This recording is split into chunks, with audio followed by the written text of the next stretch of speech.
నమస్తే అన్న, అందరికీ నమస్కారం.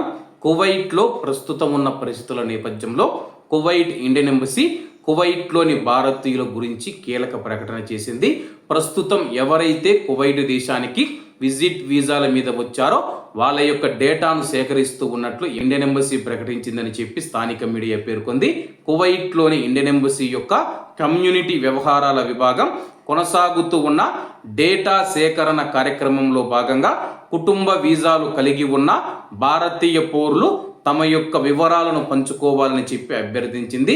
ఎంబసీ తెలిపిన వివరాల ప్రకారం ఫ్యామిలీ విజిట్ వీసాల మీద ప్రస్తుతం కువైట్లో ఉన్న భారతీయులు తమ యొక్క పాస్పోర్ట్ వివరాలు మరియు తమకు సంబంధించిన పూర్తి వివరాలు స్క్రీన్ మీద మీకు ఒక ఈమెయిల్ అయితే ఇస్తూ ఉన్నాను. community.kuwait@mea.gov.in అనే ఈమెయిల్కు పంపించాలని చెప్పి ఇండియన్ ఎంబసీ సూచించింది. దరఖాస్తుదారులు ఈమెయిల్లో ఈ క్రింది వివరాలు కూడా జతపరచాలని తెలపడం జరిగింది.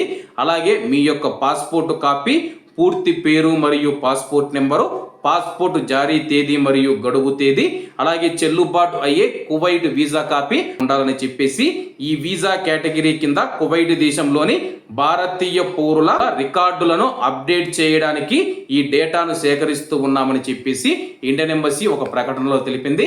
కాబట్టి కువైట్లో ఎవరైతే విజిట్ వీసాలు, ఫ్యామిలీ విజిట్ వీసాలు, టూరిజం వీసాల మీద కువైట్కి వచ్చి ఉంటారో నేను ఇప్పుడు చూపించిన ఈమెయిల్ ఏదైతే ఉందో ఆ యొక్క ఈమెయిల్కు మీ యొక్క వివరాలు పంపించాలని చెప్పేసి ఎంబసీ కోరింది. కాబట్టి కువైట్లో ఉన్న మన భారతీయుల యొక్క విషయాన్ని గమనించగలరని కోరుకుంటూ అందరూ బాగుండాలి, అందులో మనం ఉండాలి. అందరికీ నమస్తే అన్న, జై హింద్.